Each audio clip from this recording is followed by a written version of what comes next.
The security camera footage from the Manhattan nightclub Velvet Underground, that would become crucial evidence in solving Simran Ahuja's murder, showed her laughing and dancing with Michael Turner at 1:47 a.m. on a Friday night in September, just hours before she would be found dead in a Bronx warehouse, with injuries suggesting prolonged torture and sexual assault that transformed what should have been a celebration of youth and freedom into a nightmare that exposed the deadly dangers faced by young immigrant women navigating American nightlife culture without adequate awareness of predatory behavior patterns and the sophisticated manipulation tactics employed by experienced criminals who targeted vulnerable individuals in social environments where alcohol, drugs, and casual encounters masked sinister intentions. The discovery of Simran's body by warehouse security personnel occurred 48 hours after she had texted her sister Anika in Mumbai with excited messages about meeting an interesting American man who claimed connections in the entertainment industry and had promised to show her exclusive venues and introduce her to influential people who could help her career after graduation,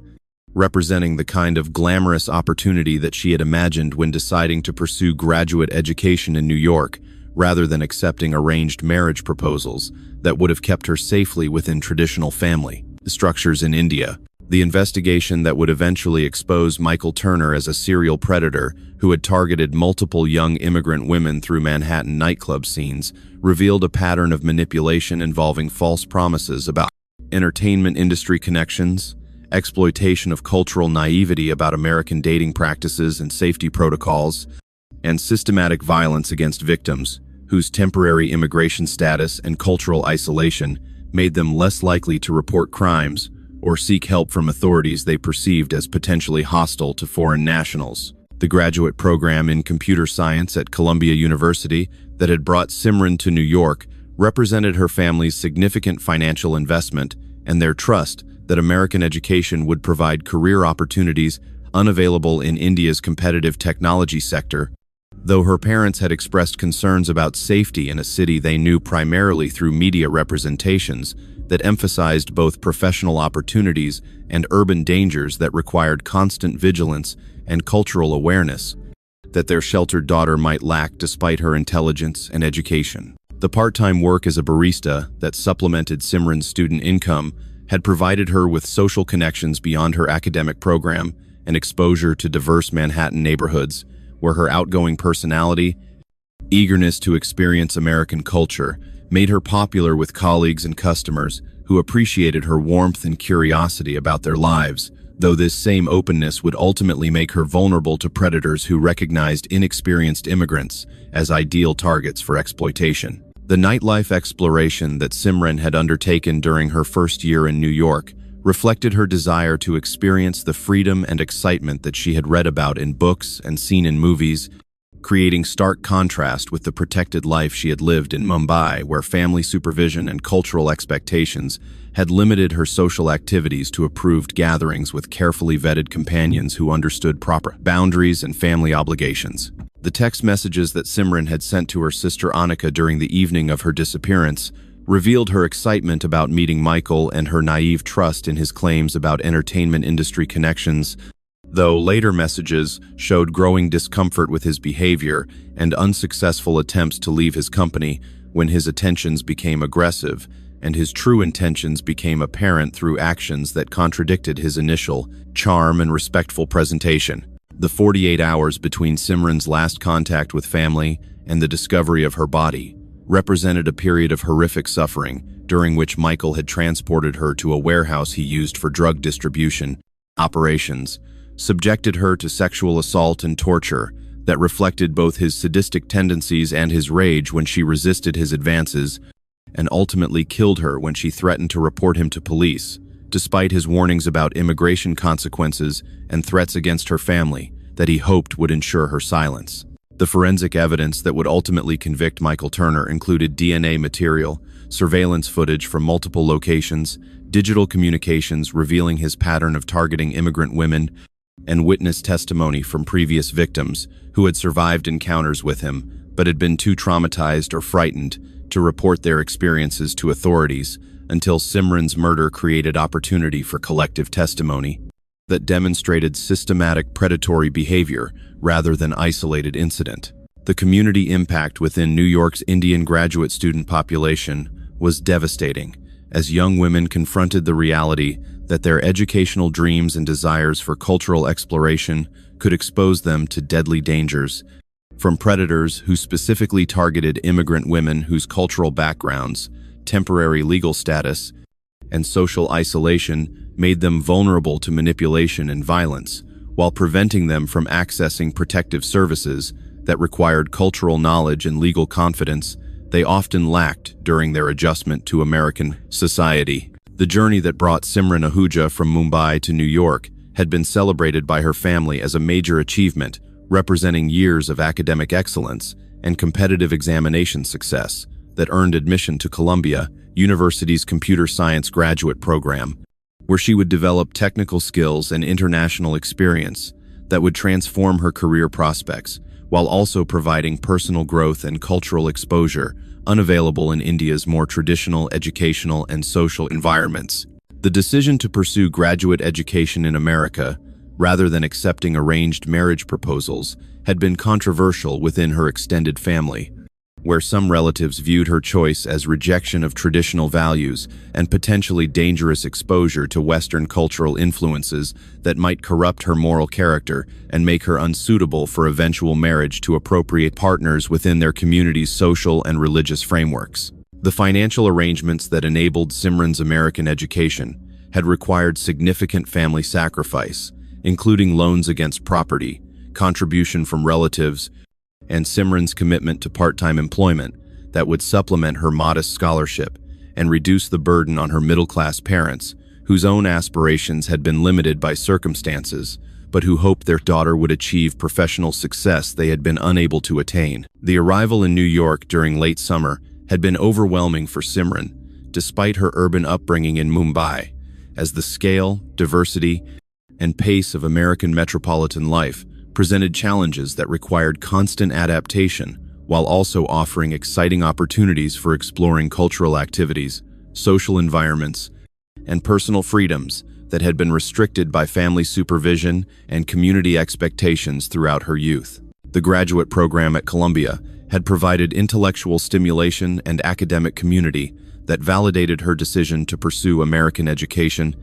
though the competitive environment and cultural differences in classroom dynamics required adjustment from someone whose previous educational experience had been characterized by more structured teaching methods and clearer hierarchies between students and professors that defined Indian academic traditions. The part-time employment as a barista at a cafe near campus had been necessary for financial reasons, but also provided unexpected benefits, including social connections with diverse New Yorkers, practice with colloquial English and cultural references that weren't taught in formal education, and exposure to neighborhood life that helped her feel integrated into city rhythms rather than remaining isolated within international student communities. The friendships that Simran developed during her first months in New York included both Indian graduate students who shared her cultural background and international peers from various countries who were also navigating adjustment to American academic and social environments,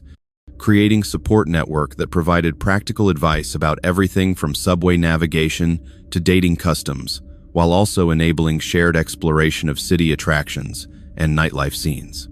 The nightlife experimentation that Simran began during her second semester reflected her growing confidence and desire to experience aspects of American youth culture that had been forbidden during her protected upbringing. Though her limited experience with alcohol consumption, late-night social environments, and casual dating dynamics left her vulnerable to misunderstandings and dangerous situations that more experienced peers might have recognized and avoided. The cultural tensions that Simran experienced included conflicts between her family's expectations about appropriate behavior and her own desires for independence and social exploration, leading to carefully edited communications with her parents that emphasized academic achievements while minimizing discussion of social activities that might alarm them or trigger demands that she return to India for marriage arrangements. They increasingly promoted as protective solution to dangerous freedoms they perceived in her American lifestyle. The warnings that Simran had received from concerned friends about safety in Manhattan nightlife had been dismissed as overprotective anxiety that underestimated her intelligence and ability to judge character, though her cultural background had not prepared her for sophisticated manipulation tactics employed by predators who understood how to exploit immigrant women's naivety about American social dynamics and their reluctance to seem suspicious or judgmental when approached by friendly strangers. The attraction to nightclub environments that characterized Simran's social life during the months before her death reflected both genuine enjoyment of music and dancing and symbolic rebellion against the restrictions of her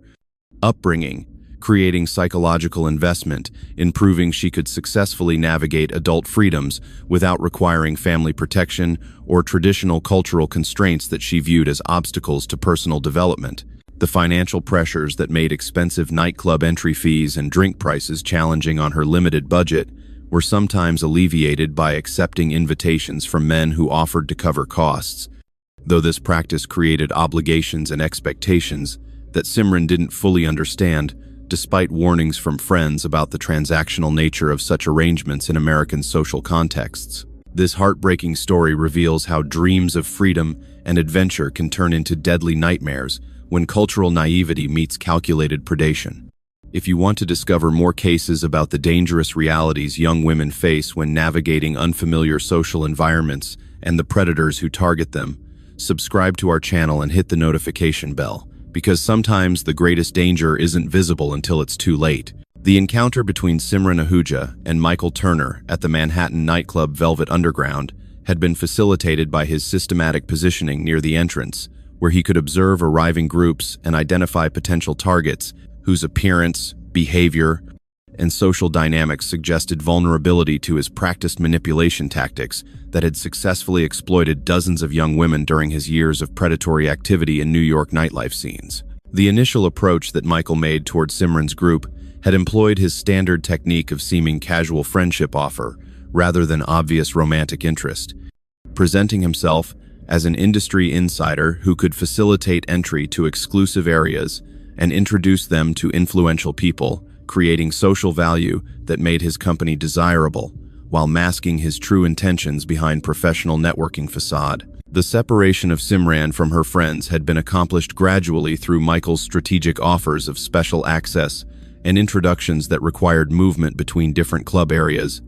eventually positioning her alone with him in circumstances where her friends couldn't easily locate her when they later attempted to ensure her safety before leaving the venue at closing time. The alcohol consumption that Michael had encouraged through purchasing expensive drinks and employing sophisticated social pressure had been designed to impair Simran's judgment and reduce her ability to recognize danger signals, and resist his eventual demands for private time outside the club environment, where he claimed to have access to after-hours events and celebrity gatherings that would be exciting experiences for someone eager to embrace New York cultural opportunities. The departure from Velvet Underground that surveillance footage documented showed Michael guiding an obviously intoxicated Simran toward his vehicle, parked several blocks away, with body language suggesting her uncertainty about the situation but insufficient assertiveness to refuse or demand return to her friends, who had assumed she would take responsibility for her own transportation arrangements. The text messages that Simran sent to her sister Annika during the car ride revealed growing anxiety about Michael's behavior and destination, though cultural factors and communication challenges prevented her from adequately conveying the danger she was beginning to recognize as his charming facade deteriorated and his true character emerged through aggressive demands, threatening responses to her attempts to establish boundaries. The warehouse location that Michael drove to in the Bronx had been carefully selected for its isolation and his familiarity with the building's layout and security blind spots,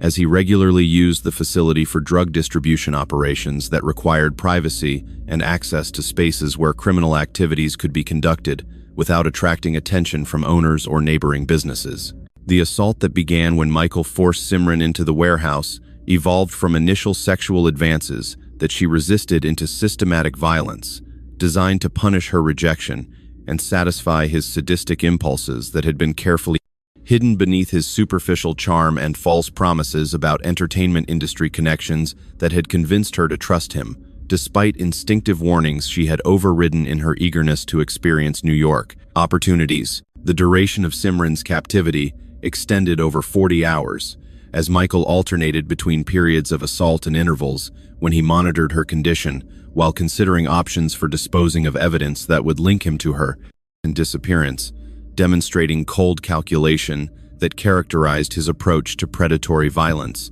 and explained his success in avoiding prosecution, despite years of targeting vulnerable women. The attempts that Simran made to escape or summon help were thwarted by physical restraints, threats against her family that Michael claimed to have researched,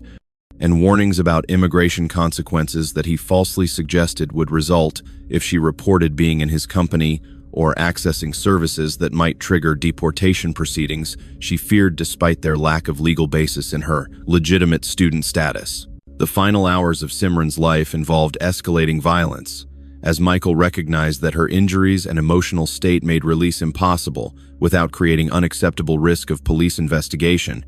leading to his decision to kill her through strangulation that he believed would eliminate the primary evidence while also satisfying his rage at her continued resistance and refusal to submit to his authority despite the hopeless circumstances of her captivity. The disposal planning that Michael undertook after killing Simran reflected his awareness of forensic investigation techniques and his previous success in avoiding detection, though panic about the severity of his crime and the high-profile nature of his victim, whose graduate student status would trigger extensive investigation, led to mistakes that would ultimately enable detectives to link him to her murder through physical evidence and digital trails. The missing person investigation that began when Simran failed to attend classes or respond to communications from friends and family initially focused on standard procedures for locating students who might have experienced medical emergencies, voluntary departure, or other circumstances that could explain sudden absence from normal routines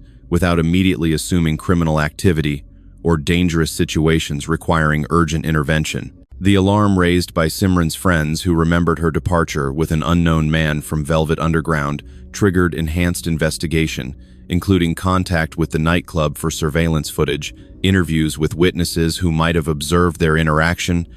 and digital forensics examining her phone records and social media activity that could provide clues about her whereabouts or state of mind during her final hours. The discovery of Simran's body by warehouse security personnel conducting routine inspection occurred during the second day of the missing person investigation, immediately transforming the case into homicide inquiry that required completely different investigative approaches and coordination between multiple law enforcement agencies responsible for solving violent crimes and protecting public safety from predators who targeted vulnerable populations. The autopsy conducted by the New York Medical Examiner revealed extensive injuries consistent with prolonged sexual assault and physical torture preceding her death by strangulation, providing forensic evidence about the timeline and circumstances of her final hours, while also identifying DNA material and other trace evidence that would be crucial for identifying and prosecuting her killer through scientific analysis and database comparison. The crime scene investigation at the warehouse revealed additional evidence, including Simran's personal belongings, blood traces, and biological material that would yield DNA profiles, and environmental evidence, suggesting the location had been used for other criminal activities that created additional investigative leads about potential suspects who had regular access to the facility and might have been involved in her murder. The surveillance footage analysis that Detective Carla Ramirez coordinated included not only the nightclub recordings, but also traffic cameras, building security systems, and mobile phone tower data that could track movements of both Simran and potential suspects during the relevant time frame, creating comprehensive timeline that would be essential for eliminating innocent explanations and focusing investigation on individuals with means, opportunity, and motive for committing the murder. The witness interviews that detectives conducted with Simran's friends, classmates, and co-workers provided crucial information about her personality, habits, and recent activities, while also revealing that she had mentioned meeting someone who claimed entertainment industry connections, though initially her friends couldn't provide detailed descriptions that would enable identification of the man later recognized as Michael Turner through nightclub surveillance footage. The digital forensics analysis of Simran's phone and computer revealed her text message communications with her sister, describing the man she had met and expressing growing concern about his behavior, providing not only timeline information but also emotional context that demonstrated her recognition of danger, even as she struggled to extricate herself from the situation through cultural communication challenges and fear of consequences. The bartender testimony from Velvet Underground provided the crucial identification of Michael Turner as the man who had been with Simran,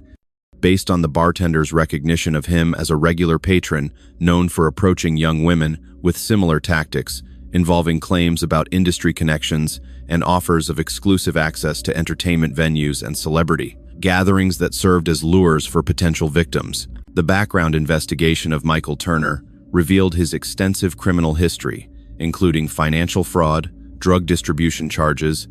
and multiple restraining orders from women who had accused him of manipulation and violence, though previous cases had not resulted in serious convictions due to witness intimidation, evidence issues, and his skill at exploiting legal system weaknesses that protected clever predators who understood how to avoid prosecution. The pattern analysis that emerged from investigating Michael's previous victims revealed systematic targeting of immigrant women, particularly from South Asian and East Asian backgrounds, whose cultural characteristics and temporary legal status made them vulnerable to his specific manipulation tactics, while also making them less likely to report crimes or pursue prosecution that might jeopardize their immigration status or family reputation. The arrest warrant for Michael Turner was secured based on surveillance footage, witness identification, and forensic evidence linking him to the crime scene, though detectives recognized that building a compelling case would require additional evidence, including testimony from previous victims and comprehensive analysis of his criminal activities beyond Simran's murder that could establish patterns demonstrating premeditated predatory behavior. The arrest of Michael Turner occurred at his New Jersey apartment, where detectives had maintained surveillance while building their case,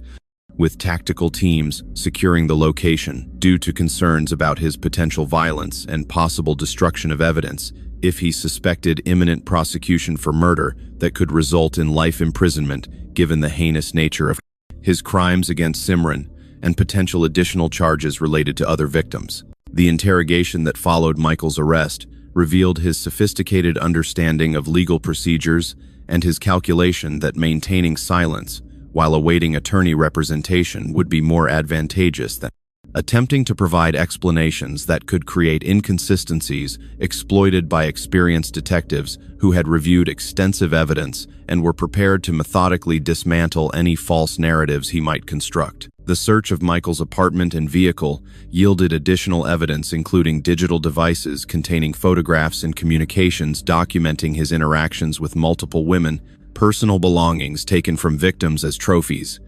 and drug distribution paraphernalia that would support additional criminal charges, while also demonstrating the scope of his criminal enterprise and predatory activities beyond Simran's murder. The forensic analysis of evidence collected from Michael's residence confirmed DNA matches with biological material recovered from Simran's body and the crime scene, establishing physical proof of his contact with her that contradicted any potential claims about consensual encounter or innocent explanation for the circumstances surrounding her death and the injuries she had sustained during captivity. The witness outreach that Detective Ramirez coordinated included contacting women whose restraining orders or police reports had mentioned Michael, creating opportunities for them to provide testimony about his manipulation tactics, violent behavior, and patterns of targeting immigrant women that would demonstrate systematic predatory conduct rather than isolated incident that defense attorneys might characterize as tragic accident or consensual encounter gone wrong. The victim testimony that gradually emerged as previous targets gained confidence from Simran's case, and collective support included harrowing accounts of manipulation, assault, and threats that Michael had employed to silence women who had survived encounters with him, revealing patterns so consistent that prosecutors could establish his modus operandi and premeditated approach to selecting, isolating, and victimizing vulnerable immigrant women. The media attention that the case attracted brought focus to both the specific circumstances of Simran's murder and broader issues about safety for international students, predatory behavior in nightlife environments, and the particular vulnerabilities faced by immigrant women whose cultural backgrounds and temporary legal status created barriers to accessing protective services or reporting dangerous situations to authorities they perceived as potentially hostile. The community organizing that occurred within New York's Indian graduate student population included establishment of safety networks, education about predatory behavior, warning signs, and advocacy for enhanced campus security measures and cultural competency training for law enforcement officers who interacted with immigrant populations experiencing crimes but often failed to report due to cultural barriers and immigration concerns. The prosecution strategy that was developed by the Manhattan District Attorney's Office focused on presenting comprehensive evidence about Michael's systematic predatory behavior while also humanizing Simran through testimony about her academic achievements, family relationships, and dreams for the future that had been destroyed by his violence, creating emotional connection with jurors while also establishing clear proof of premeditated murder, warranting maximum penalties. The defense challenges that Michael's attorneys attempted included questioning the reliability of forensic evidence, suggesting consensual encounter scenarios that accounted for physical evidence without criminal violence, and attacking the credibility of previous victims whose testimony about his pattern of predatory behavior was essential for establishing premeditation and demonstrating systematic targeting rather than tragic, isolated incident. The plea negotiations that were briefly attempted by defense counsel sought reduced charges in exchange for cooperation, providing information about other crimes and potential additional victims, but prosecutors determined that the evidence supporting first-degree murder charges was overwhelming, and that public interest in holding Michael accountable for his predatory violence warranted proceeding to trial despite potential costs and time involved. The emotional impact on Simran's family, who traveled from Mumbai for the trial proceedings, was devastating, as they struggled to understand American legal procedures while also processing grief about their daughter's brutal murder and guilt about having supported her American education, despite safety concerns that had been tragically validated by circumstances of her death. The trial of Michael Turner for the first-degree murder of Simran Ahuja began 14 months after her death, during which time prosecutors had assembled a comprehensive case combining forensic evidence, witness testimony from previous victims, and expert analysis of predatory behavior patterns that demonstrated Michael's systematic targeting of vulnerable immigrant women through nightlife manipulation tactics designed to isolate and control young women whose cultural backgrounds made them particularly susceptible to his false promises and violent intentions. The prosecution's opening statement presented a methodical narrative, beginning with Simran's arrival in New York as a promising graduate student and concluding with her brutal murder in a Bronx warehouse, emphasizing Michael's calculated approach to selecting, manipulating, and ultimately killing someone whose only mistake had been trusting his false claims about entertainment industry connections and failing to recognize danger until escape was impossible. The forensic evidence presented during the first week of trial included detailed autopsy results documenting the prolonged torture and sexual assault that Simran had endured, DNA analysis conclusively linking Michael to biological material recovered from her body and the crime scene,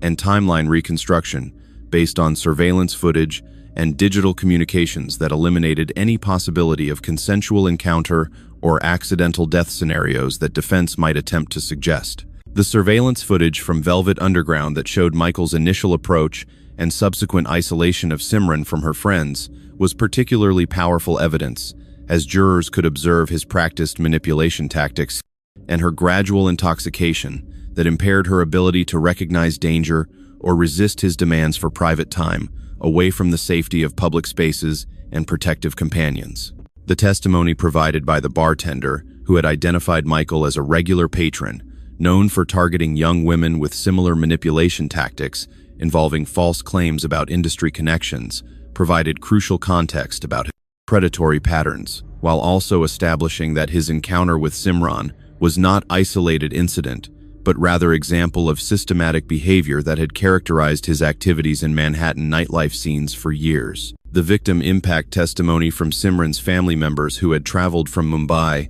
provided emotionally powerful evidence about her character, achievements, and the devastating loss experienced by parents who had invested everything in their daughter's education, only to have their dreams destroyed by predatory violence that highlighted the deadly dangers faced by international students navigating unfamiliar cultural environments without adequate protection or awareness. The expert testimony about predatory behavior patterns and manipulation tactics employed by serial offenders targeting immigrant women provided crucial framework for understanding Michael's systematic approach to selecting vulnerable victims, establishing trust through false promises, isolating them from protective companions, and employing violence and threats to maintain control while satisfying his sadistic impulses and eliminating potential witnesses. The testimony from previous victims who described remarkably similar encounters with Michael that had ended in assault and threats demonstrated the systematic nature of his predatory behavior, while also revealing how his understanding of immigrant women's vulnerabilities, including cultural barriers, language challenges, and immigration concerns, had enabled him to avoid prosecution, despite years of violent criminal activity. The digital evidence, including Michael's communications with multiple women,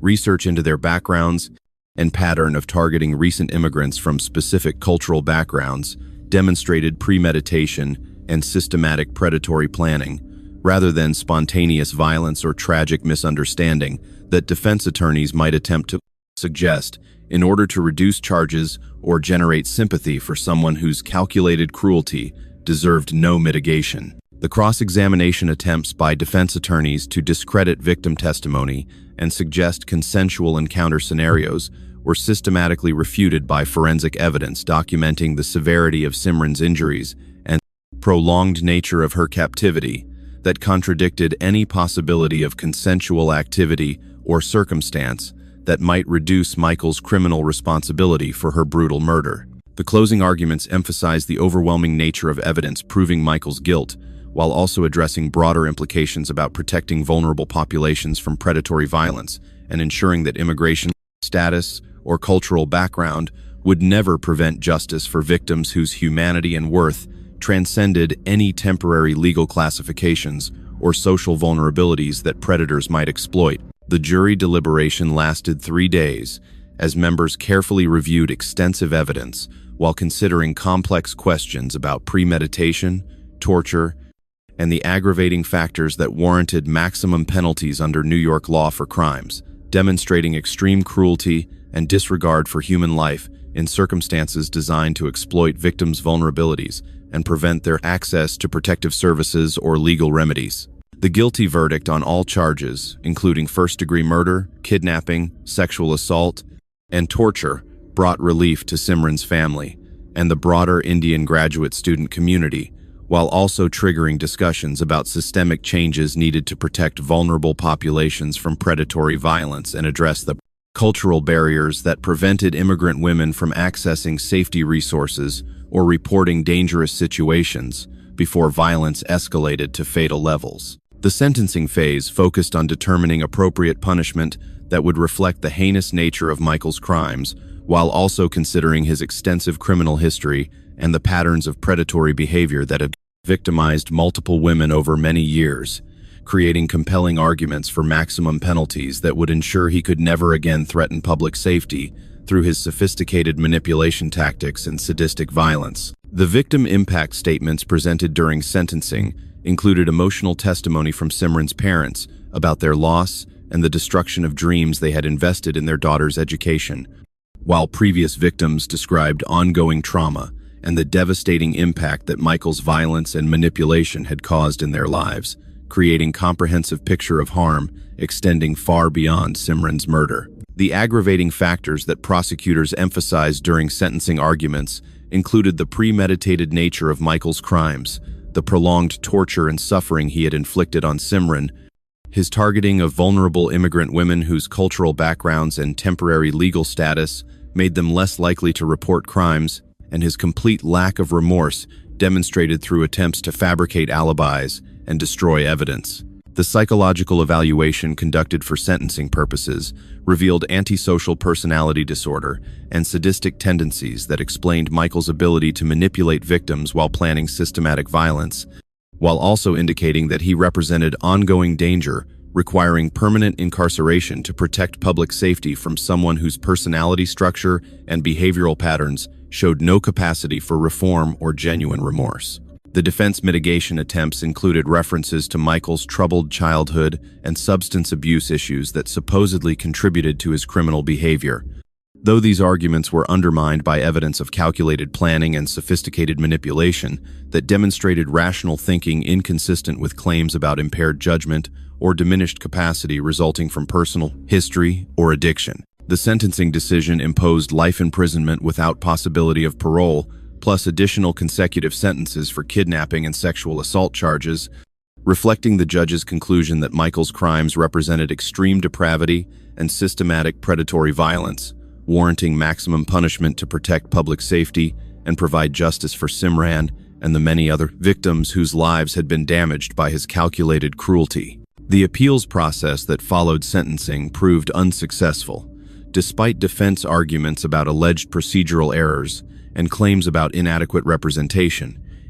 as appellate courts consistently ruled that the overwhelming evidence and properly conducted trial proceedings provided no basis for overturning conviction or reducing sentence that appropriately reflected the severity of crimes and danger Michael represented to society. The civil litigation initiated by Simran's family against the nightclub Velvet Underground sought accountability for inadequate security measures and failure to address known predatory behavior by patrons like Michael, whose regular presence and manipulation tactics should have triggered enhanced protective measures or permanent ban from premises, where his activities created danger for vulnerable patrons. The policy changes that resulted from advocacy efforts following Simran's murder included enhanced training for nightclub security personnel about recognizing predatory behavior, improved coordination between entertainment venues and law enforcement about known threats,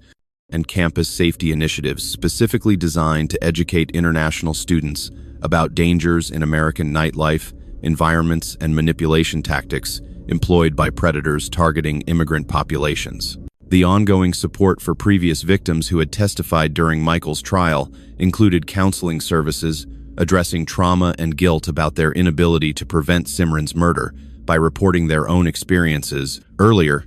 though victim advocates emphasized that responsibility belonged exclusively to Michael rather than survivors whose silence had been enforced through his threats and their reasonable fears about consequences of confronting powerful predator embedded in nightlife culture. The community healing within New York's Indian graduate student population involved processing collective trauma while also implementing safety networks and educational programs designed to prevent similar tragedies through enhanced awareness about predatory behaviors, cultural competency about American social dynamics, and resources for accessing protective services without fear of immigration consequences or cultural shame that had prevented Simran from seeking help. The establishment of the Simran Ahuja Safety Foundation, 3 years after her murder, represented her family's transformation of devastating personal loss into meaningful advocacy that would protect other vulnerable international students from predatory violence through education about manipulation tactics, resources for reporting dangerous situations, and support services addressing cultural barriers that prevented immigrant women from accessing protective measures available to more established populations with better understanding of American legal and social systems. The research initiatives funded by the foundation contributed to enhanced understanding of how predatory individuals systematically targeted immigrant women by exploiting cultural vulnerabilities, temporary legal status concerns, and social isolation that characterized many international students' experiences during their adjustment to American academic and social environments. Advancing knowledge about effective prevention strategies and intervention approaches that could protect vulnerable populations. The victim support services that the foundation provided included culturally sensitive counseling for international students experiencing harassment or violence, legal assistance, navigating reporting procedures and immigration implications, and practical guidance about accessing protective services without jeopardizing academic status or family relationships that might be damaged by disclosure of victimization experiences that carried cultural shame in some traditional communities. The educational programs developed for international student orientation included comprehensive information about manipulation tactics employed by predators in nightlife environments, cultural differences in dating practices and consent that could create misunderstandings leading to dangerous situations, and resources for recognizing warning signs of predatory behavior before encounters escalated to violence requiring emergency intervention or law enforcement involvement. The policy advocacy that the foundation undertook included support for enhanced campus security measures, specifically designed to protect international students, improved training for law enforcement officers about cultural factors that influenced immigrant women's willingness to report crimes, and strengthened penalties for predators who systematically targeted vulnerable populations by exploiting their cultural backgrounds and temporary legal status. The international cooperation initiatives included partnerships with universities in India and other countries working to prepare students for study abroad experiences through realistic education about safety challenges and cultural differences that could create vulnerability to exploitation, sharing resources about protective strategies, while maintaining enthusiasm for international education opportunities that provided genuine personal and professional development benefits. The nightlife safety campaigns that the foundation supported included public awareness initiatives about predatory behavior patterns, coordination with entertainment venues about implementing protective measures and staff training, and development of bystander intervention programs that encouraged patrons to recognize and respond to dangerous situations involving isolated or intoxicated individuals who might be targeted by predators. The Memorial Scholarship Program established in Simran's honor provided financial assistance for Indian women pursuing computer science education in American universities, ensuring that her dreams of professional achievement and cultural bridge building would continue through supporting other talented students whose ambitions deserved encouragement rather than being discouraged by fear of dangers that could be addressed through enhanced awareness and protective measures. The legislative achievements that resulted from foundation advocacy included enhanced penalties for predatory violence targeting immigrant populations, improved coordination between immigration services and victim protection agencies to ensure reporting crimes wouldn't jeopardize legal status, and funding for culturally sensitive support services, addressing unique vulnerabilities faced by international students and temporary residents experiencing violence or harassment. The ongoing impact of advocacy efforts extends beyond individual protection to include systematic improvements in campus safety, nightlife security, and community education that continue to evolve in response to emerging threats while maintaining focus on the human cost of predatory violence and the importance of protecting all individuals, regardless of immigration status, cultural background, or temporary legal classifications that should never prevent access to safety resources and justice. The story of Simran Ahuja serves as a permanent reminder that dreams of education and cultural exploration should not require acceptance of deadly dangers from predators who exploit vulnerabilities, and that protecting international students demands ongoing commitment to awareness, resources, and cultural competency that enables all young people to pursue their ambitions safely. 10 years after Simran Ahuja's murder exposed the deadly dangers faced by international students navigating American nightlife culture and the sophisticated predatory tactics employed by individuals who systematically targeted vulnerable immigrant women, her case continues to influence campus safety initiatives, nightlife security protocols, and cultural competency training for law enforcement and victim service providers who work with populations whose backgrounds and temporary legal status create unique vulnerabilities to exploitation and violence. The Simran Ahuja Safety Foundation has become a leading organization in international student protection, having directly assisted over 3,000 students while also funding research initiatives that advanced understanding of predatory behavior patterns and effective prevention strategies, addressing the intersection of cultural vulnerability, immigration status concerns, and social isolation that characterized many international students' experiences during adjustment to American academic and social environments. The campus safety improvements that resulted from foundation advocacy include mandatory orientation programs for international students about American social dynamics and predatory behavior recognition, enhanced security measures in student housing and entertainment districts, and peer support networks specifically designed to provide cultural guidance and safety resources for students whose backgrounds might not prepare them for challenges they would encounter in unfamiliar social environments. The nightlife industry changes that emerged from collective advocacy efforts include standardized security training about identifying and responding to predatory behavior, improved coordination with law enforcement about known threats, and voluntary certification programs, recognizing venues that implement comprehensive protective measures, demonstrating commitment to patron safety beyond minimum legal requirements. The law enforcement training improvements include cultural competency programs addressing immigration concerns and communication barriers that prevent many immigrant crime victims from reporting dangerous situations, specialized units focused on predatory violence targeting vulnerable populations, and enhanced coordination with university administrators and community organizations serving international students who might be reluctant to engage directly with police. The research contributions that continue to emerge from academic study of Simran's case and similar crimes advance understanding of how cultural factors, temporary legal status, and social isolation create vulnerability to predatory violence,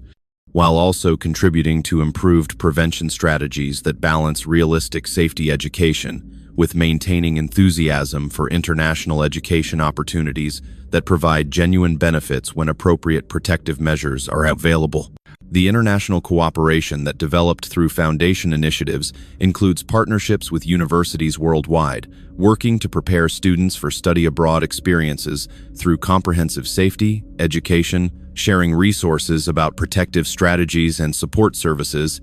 and coordinating with government agencies about addressing predatory violence targeting their citizens while studying or working temporarily in foreign countries. The victim support improvements that resulted from advocacy efforts show measurable success in helping immigrant women access protective services and report dangerous situations despite cultural barriers and immigration concerns,